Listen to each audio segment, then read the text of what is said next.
Look, the console war has been waged for generations, but these days, the weapon of choice is price. A couple of weeks ago, Microsoft bent down from their second place podium to grab the third place trophy by raising prices on their current hardware and their future games. However, the console war just got weird, and both PlayStation and Nintendo are poised to make mistakes of their own. And if you stick around until the end, Jay and I will both give our opinions on where we think that the war is actually going to end up. We are Hardcore Casual, and this is the console war.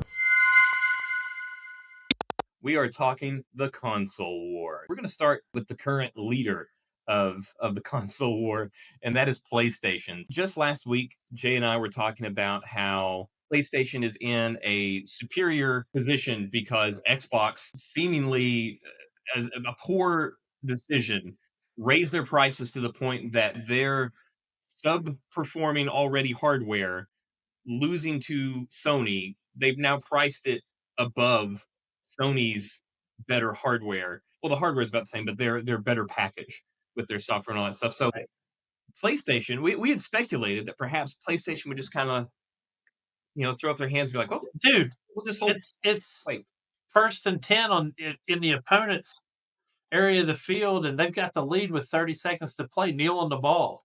yeah, Seriously.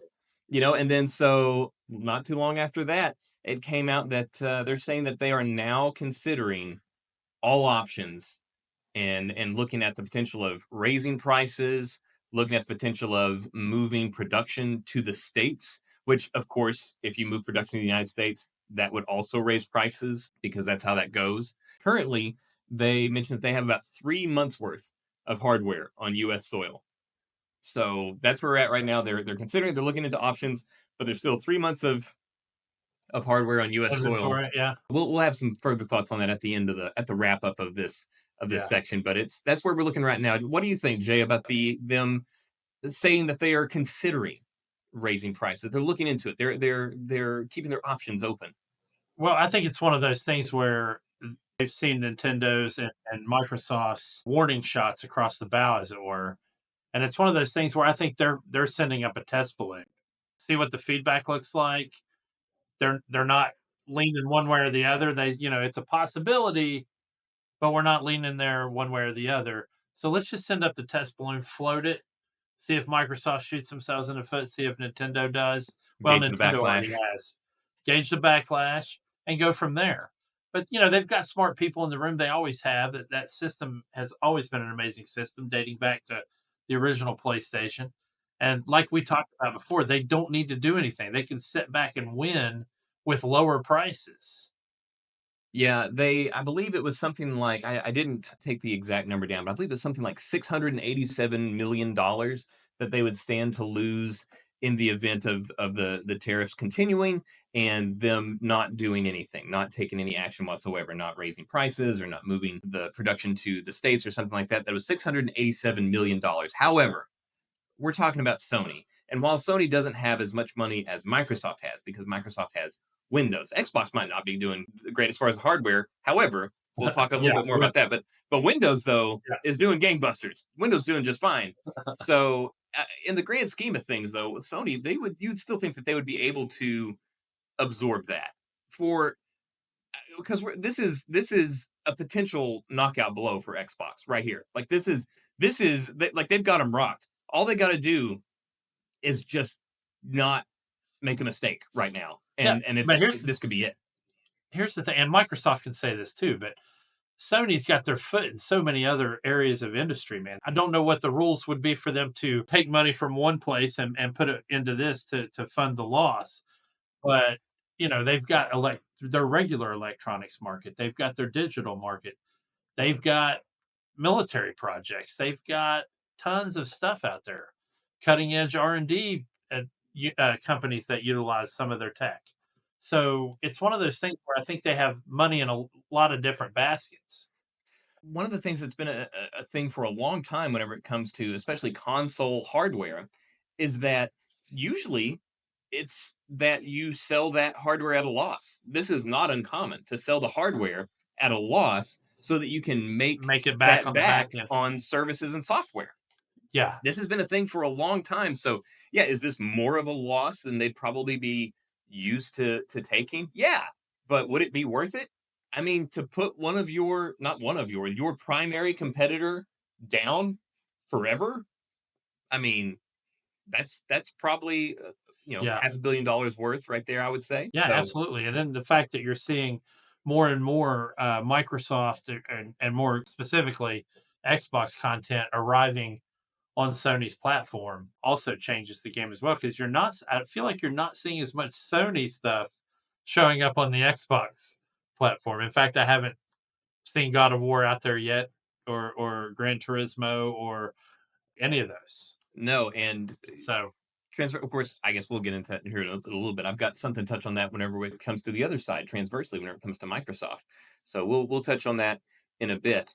But moving on from PlayStation. Hey, time out on all this battle talk real quick. If you're still here, you're clearly into bad jokes and nerd culture, and we have plenty of both. So why don't you just go ahead and leave us a like, sub, and leave a comment. Who do you think is going to make the next mistake in the console war, and what do you think it'll be? And don't forget, Jay and I give our predictions at the end, so I'll see you there. I will see you there, right? I mean, it's just that you've already made it this far, and Nintendo. We'll move on to Nintendo. So they are obviously on the very brink of launching the Switch 2. They had a busy week and not exactly a list of positives right now for Nintendo. We'll start off. Actually, I'll start off with this. They are currently expecting to sell 15 million Switch 2 units in fiscal year 2025. So by March 31st of 2026, they expect to have sold 15 million Switch 2 units. This despite the I higher wonder. price. I wonder what percentage of that forecast though is for holidays. Well, that's and there's another very key aspects there that they need to hold true to as well, and that is availability. However, a lot of analysts are saying that this $15 million number is actually conservative, that they don't think they'll have a problem hitting this number despite the higher console price. And the original Switch sold 14.86 million units. And you might remember that the Switch, despite being obviously a mega successful console, the launch was not ideal because they were coming off the back of their previous project, which was the Wii U, which was a catastrophic failure. And then they had this handheld unit, and everybody was calling it like the Nintablet and stuff like that. It was pretty derogatory and negative talk circulating around it for a good long while. So people had this lingering distrust because of the Wii U, and there was this negative perception in the public simply because they didn't understand what this device was even supposed to be for, how it was supposed to be used, what's up with this whole weird format that they're doing where it can be handheld or it can be docked. And obviously they were right. It ended up being great, but there was a lot of hesitation initially. So some people are saying that the 14.86 million units sold of the Switch 2, now that of the Switch, now that the Switch 2 is riding off the success of the Switch, that they should be able to make up that difference easy and then some for Well, easily achieving that $50 million. it's not like Nintendo is hurting for money anyway, though. No, So no, they are fine. And then the final thing that I have for Nintendo that I wanted to be sure that we talked about is the Nintendo Store. I put it on here as pre-orders are not guaranteed for release day delivery, but I don't know if that's entirely true. But because there's two sort of phases of pre-orders. One was the pre-orders where it went live. I don't remember what the day was, and then I was one of them that was there, and I was like waiting during the night for it to go live, and it was a nightmare. But there was that phase, and then in May, this month, I don't remember what day it was supposed to start. right, Maybe like the 12th. There was like another way for it. It was like an invite program where you could be invited to order a Switch. You had to go through some criteria. This is sort of their anti-scalping measures, where they could verify that you were a user, that you were an active user of Nintendo, and that they could sell it to you, and it's not going in the hands of somebody that's going to sell it for 5 grand or whatever, which I think is actually a good idea. However, it was poorly executed in that they're now saying that, hey, just because you get invited before release day doesn't mean you're guaranteed to actually get it before release day.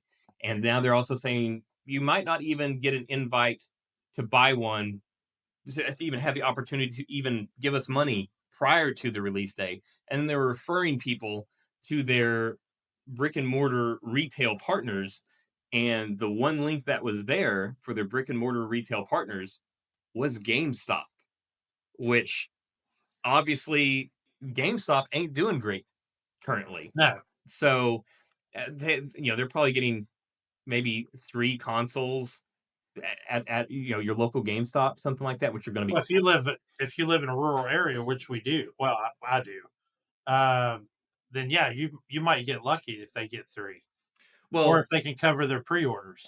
Well, and I live in the fastest growing city in the U.S., and I'm sure it's still the same thing. You're damned if you do, damned if you don't. If you live in a rural area, you're going to have essentially no inventory to pick Right. over, and if you live in a well populated inventory, you've got no chance of beating that line, dude. So there you go. They are struggling to keep up with demand. And they'd already mentioned before that they were struggling to keep up with demand in Japan, and they didn't think that they were going to be able to. So this was kind of a domino that everybody was waiting to fall. And Right. there it is. So I don't know if that extends to the pre-orders that they did through Nintendo on the actual day of the drop, or if it's just on these post pre-order but pre-release invites that they're doing. So there's that. As you know, I'm anti Nintendo anyway. I feel like, they need to be there to be part of the conversation because they want to be. I think their initial decision of raising the price of a standard game, especially when you're talking about a Oh, Switch we'll get game to that's that. that's nowhere near the graphical fidelity and quality and size of a AAA title on a big console or a PC. That argument right there is enough for me not to even make arguments about anything else. So $80 is too much for parents to pay. It's too much with cost of living going up pretty much 31% across the board in the past year. Yeah, man, it's ridiculous. One of those things where it's every year or every especially console generation, it's been one of those things where it's like, is this going to be the one? Is this going to be the one where it really blows up? And it's always kind of been like, oh, okay, it's not this year. Cool, cool. And then all of a sudden, turns out this is the year, and it's a fight that has been brewing for a long time, but now we're having it. Now we're having it. I'll tell you what's sad, and I know you're going to disagree, and that's fine, but I don't even think they're part of the console war. I don't think they're a console in the Nintendo. truest sense. No, I feel like it's a handheld. It's a glorified handheld. I This would that's I my would opinion. Well, I would definitely disagree with you because I would consider a handheld to even be a console. I would still consider it a console, but I mean, Okay. they do have console level quality games whenever it comes to what they're doing, and I would consider it a console. I mean, it talks. I think it's just a console that you can take handheld. So I would disagree, but I understand where you're coming from. But again, that's also one of the things where the Nintendo Switch, that was one of the uphill battles that it had to fight initially, was market confusion. And then you charge so much for it, which is another thing. Like not only their game, but also the Switch 2 is decidedly more expensive. And it's one of those things. The higher price point though, they think is not going to be getting in the way. I did kind of posit that the pay-per-view effect, which is a thing as a professional wrestling fan, or combat sports. This has been a thing for a long time where the prices are astronomical, especially like boxing, UFC events. It gets Right. crazy the amount that they will charge people for these things, and you always think, man, is this going to be the one that takes it too far? And it never does. And in fact, if you lower the pay per view by too much, it has this weird effect where people think, oh, if you're only charging, like if there was a UFC event and all of a sudden they charge $20 for it instead of whatever for one of these marquees, because now they have a sort of, it used to be $50, then it was $60, and now it's actually kind of flexible depending on who's fighting. But if they all of a sudden decide, you know what, it's $20, this one's $20, people would think, wait, but the last one was 80. If this one's is is it not as good? Is this is there something wrong with this one? What's going on with this one? That's a fair point. And then they would not buy it Fair because they're argument. like something. They're like, this thing's snake bit. What's going on? Why is this one? Why is this one so low? So it's one of those weird things that Nintendo seems to be trying to walk the tightrope on. So they're thinking like, hey, as long as we can raise it this, but maybe not cross this threshold, they're still confident they can sell 15 million or more. And Yeah. I think they'll probably do it. On to Microsoft and Xbox. God, do we have to? Now, some people, if you wanna find a console manufacturer that is not going to be selling 15 million copies within fiscal year 2025, it's Ding, Xbox. ding, ding. Yeah, you have found them. You are shopping in the right we place because these guys we are have arrived. dead in the water, man. First of all, the whole thing with the console still blows my mind. I think that they thought that they were just going to get ahead of it and say, "Hey, we're raising prices," because they thought that it was just going to be a domino effect. They probably want to be the first, so that then once Right. everybody else, then once Nintendo did it, and then once PlayStation did it, and then once EA did it, that then everybody would just be mad in general, and they'd kind of forget who the first domino was, even though technically the first domino was Nintendo. But Xbox is the first one to actually raise prices on an existing product, and I think they thought that people would just kind of forget who did that first, and then so Xbox went out there, and then nobody has followed them, and they're just kind of hanging out in the wind and looking like the bad guys, and then of course, Pissing in the wind is more like yeah, it, really. and then man, they just cannot stop themselves from looking awful. So one thing that we talked about last week was they're killing it as a company overall. They're killing it. Their hardware Yeah. division is obviously in shambles. They're not selling anything, but as a whole, not just Microsoft guys, but actually Xbox. The Xbox division is making money hand over fist because it's everything else that's not hardware. All of the game companies that they've bought, all of the services that they provide, Game Pass, and all these things that like, Game Pass is doing crazy. So obviously, we've had Game Pass on the Xbox Yeah. console for a long time, but Game Pass on PC is now catching fire. People are starting to get into that. So they've had this explosive growth over everything to the point that they had record profits. And so, what does any self-respecting evil corporation do whenever they achieve record profits, Jay? Raise prices, man. That's what you do. Well, and they've done that, but they also do layoffs.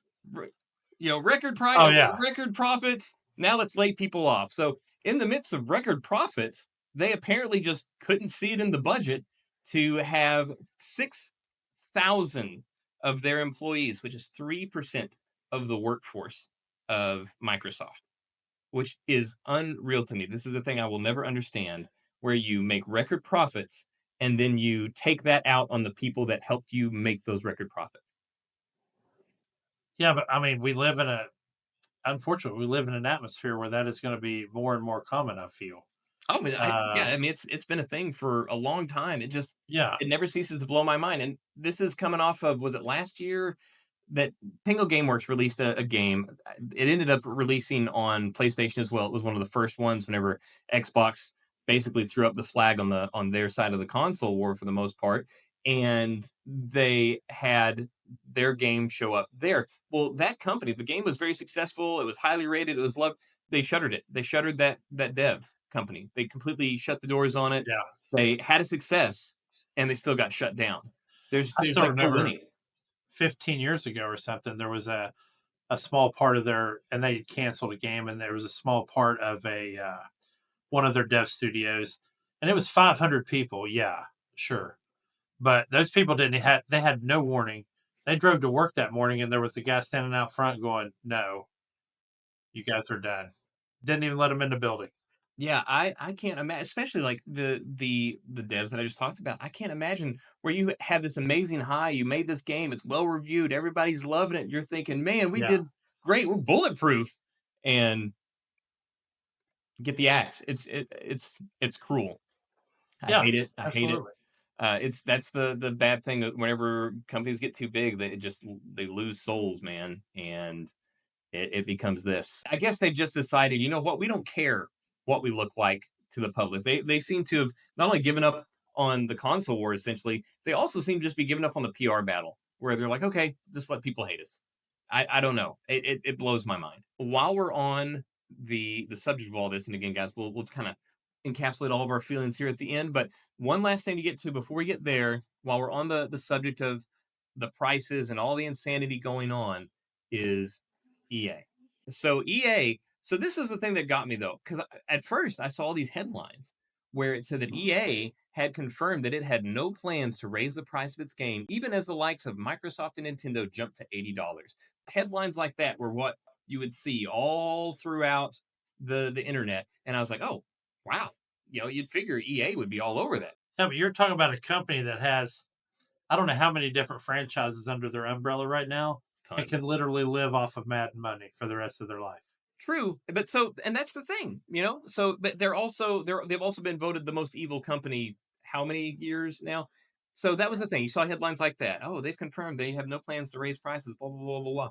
But then I actually read one of those articles, and so would you like to hear Andrew Wilson's quote that they are Sure. taking to mean that he's saying that this is him confirming that they have no intentions to raise the price of their games? Here's the quote from Andrew Wilson, the CEO of EA, that everybody was trying to spin to say like, oh hey, they're not going to do it, guys.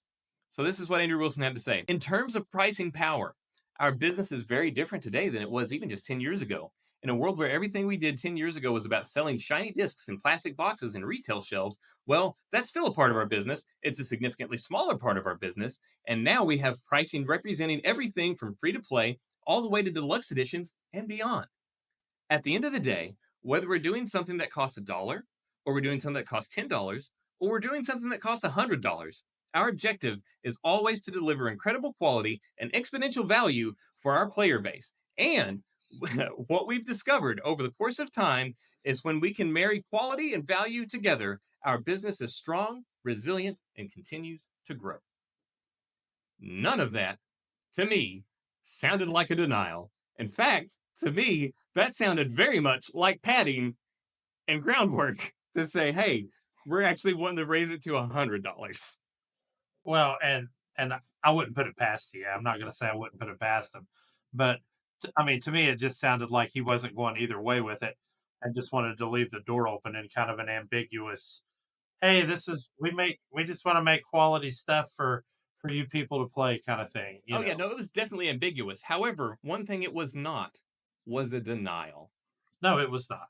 So there you go. But there's our updates on the console war, where we stand. This is the frontline battle report for PlayStation, Nintendo, Xbox, and EA just decided to get in there too. So now, as far as wrapping it up, Well, I think Sony's going to hold ground. I don't think they're going to raise their price. I think they'll, at least through the holidays, I think they'll stand their ground and say, you know what, we're going to win this thing no matter what.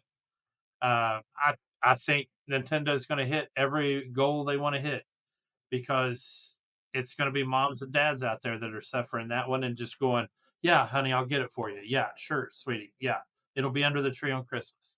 So yeah, I think they'll hit, because the time frame that they launched, they're hitting that cool summer window right before the fall, and we move into holidays. I think they'll get exactly what they want. Xbox, I'm not worried about them from a console standpoint. They already knew the console was dead. I think they're just letting it run its own death nail, and then they can probably cover it on insurance as a loss when they have a whole landfill full of Xbox Series X's and S's. So as far as a company goes, though, I think Game Pass is an excellent subscription. I think it's a lot of value for your, bang for your buck in a way. So I'm not really worried about them from that standpoint. And EA, I'm a huge fan of a lot of EA games, not a huge fan of EA. exactly. I know it's a weird thing to say in a It is weird not a kind of weird thing to way, say. I totally understand. Nobody likes EA. but I expect them to do whatever will make them the most money in the end. Yes. I agree with all of that. So for PlayStation, I don't expect that they will raise prices. I don't even expect that the tariffs will continue to that point. I don't think we're going to get to that point where they're going to have to make a decision. So I'm not a political expert. This is not a political show, but I don't expect that the tariffs will last that long. But even if it were, I think like you, it would behoove them to hold out, and I think they can. I you can't, obviously, as a company, they have shareholders and investors and all this other stuff. You can't go out there and be like, yeah, we're prepared to take a loss, guys. You gotta posture, you gotta saber rattle, you gotta say the things to keep people happy or whatever. But honestly, I think they see exactly what we see in a wounded Xbox, and they're like, this could be the one that puts them away. Yeah. And I think if they can hold out, that's absolutely what this will be. And Xbox will essentially be a services company, a very successful services company. Make no mistake, they will Yes. be a wildly successful services company. But I don't think they are going to be a player in the console market after this No. generation. I mean, they're already not a big player in the console market, but next generation, I would not anticipate at this point an actual hardware Xbox, or at least not one that they plan to actually sell or market. I think it's probably going to be they're going to anything they sell is going to be something that's going to be geared towards like a cloud gaming kind of thing where you actually don't buy anything very powerful. You're actually just buying a way to play a server remotely, and do that. So yeah, I think that Xbox, or I believe that PlayStation is going to be settled. They are where they are. I don't expect them to actually raise their prices.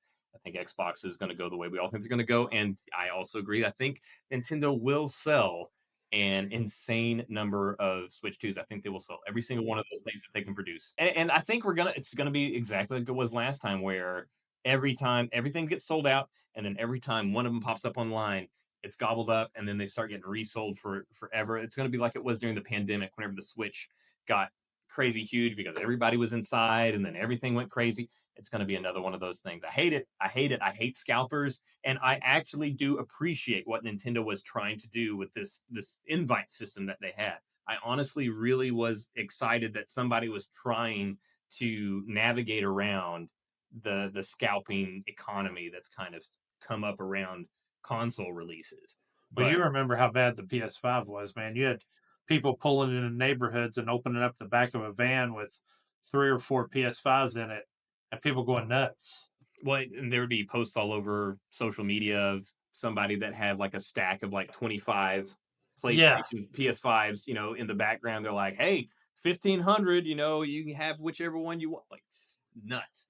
And I think we're nuts. I think we're heading that way again with Nintendo.